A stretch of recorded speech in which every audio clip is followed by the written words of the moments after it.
గురుభ్యో నమః. రాజమాతంగ దేవుని నమః. వీక్షకులకు వందనం. మామయ్య కబుర్లకు స్వాగతం. ఆగస్టు 15 ద ఇండిపెండెన్స్ డే, స్వాతంత్ర దినోత్సవం. అంటే మన స్కూల్స్కి సెలవు, మన కాలేజీలకు సెలవు, మన ఆఫీసులకు సెలవు, మందు షాపులకు సెలవు. ఇదే మనకు తెలిసిన వాస్తవం. కనీసం ఈ ఒక్క రోజైనా అదంటే ఏంటో తెలుసుకునే ప్రయత్నం చేయం. తెలిసిన వాళ్ళు తెలియజెప్పాలనే ప్రయత్నమూ చేయరు. ఎందుకంటే అబ్బా బోరింగ్ కదా. అవును, నిజమే, బోరింగే. మన ఇల్లు మనకి బోరింగ్. మరి మన ఇంటిని వదిలేద్దామా? అమ్మా నాన్న బోరింగ్, వాళ్ళని వదిలేద్దామా? చదువు బోరింగ్, చదువుని కెరీర్లని వదిలేద్దామా? వద్దు, దేన్ని వదలొద్దు. వీటన్నిటిలానే మనం కనీసం సంవత్సరానికి ఒక్క రోజైనా ఆగస్టు 15 గురించి, దానికోసం ప్రాణత్యాగాలు చేసిన స్వాతంత్ర సమరయోధుల గురించి తెలుసుకునే ప్రయత్నం చేద్దాం. ఒక్కసారి వారిని స్మరించుకుందాం.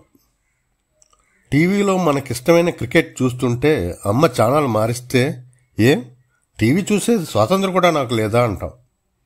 ఆడుకోవడానికి వెళ్తుంటే నాన్న బుద్ధిగా చదువుకోరా అంటే, ఆ మాత్రం ఆడుకునే స్వేచ్ఛ లేదా అని కొనుక్కుంటాం.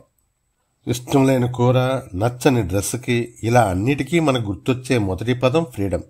ఫ్రీడమ్ లేకుండా 300 సంవత్సరాలకు పైగా మొత్తం మన భారతదేశం బ్రిటిష్ వాళ్ళ కబంధహస్తాల్లో స్వేచ్ఛ కోసం గొంతెత్తి అరుస్తూ, అలా గొంతెత్తిన ప్రతి గళం మోగబోయి నలిగిపోయిందని మీకు తెలుసా?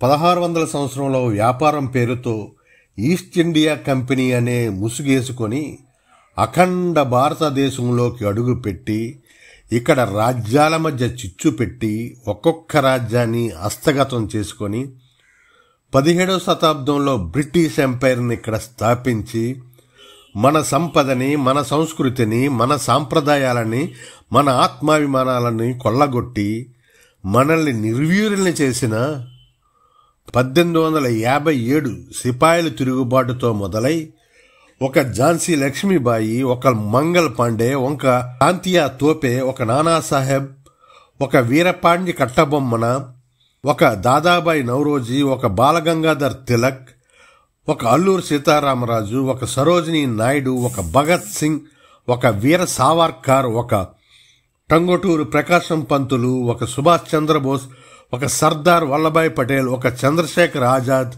ఒక బేగం హజ్రత్ మహల్, ఒక కన్నెగంటి హనుమంతు, ఒక జవహర్లాల్ నెహ్రూ, ఒక మహాత్మా గాంధీ. ఇలా చెప్పుకుంటూ పోతే మనకు తెలిసిన, మనకు తెలియని మహానుభావులు ఎందరో.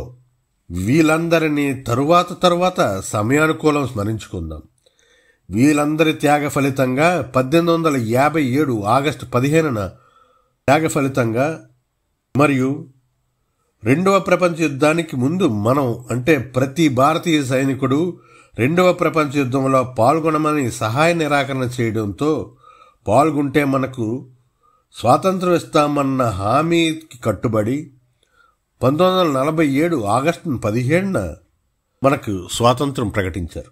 అది కూడా సంతృప్తిగా చేశారా అంటే అది లేదు. దేశ విభజన అనే రొచ్చుని మన తలకెత్తి ఆ సమయంలో లెక్కలో కనిపించే 10 లక్షలకు పైగా, లెక్కలకే అందని ఎంతోమంది, ఎన్నో లక్షల మంది సామాన్య ప్రజలను పొట్టన పెట్టుకొని మానుతున్న గాయాన్ని పుల్లతో కెలిగినట్లు, ఆ తర్వాత కూడా హిందూ ముస్లిం వివక్షతో ఇప్పటికీ ఆ గాయం ప్రతిసారి రేగుతుంటే మనం తమాయించుకొని నిలబడి ప్రపంచ అగ్రగామి దిశగా అడుగులు వేస్తున్నాం. జై హింద్, జై హింద్, జై హింద్, జై భారత్. మామయ్య కబుర్లు ఛానల్ని సబ్స్క్రైబ్ చేయండి, గంట సింబల్ నొక్కండి, లైక్ చేయండి, వీడియోని షేర్ చేయండి. Thank you for watching.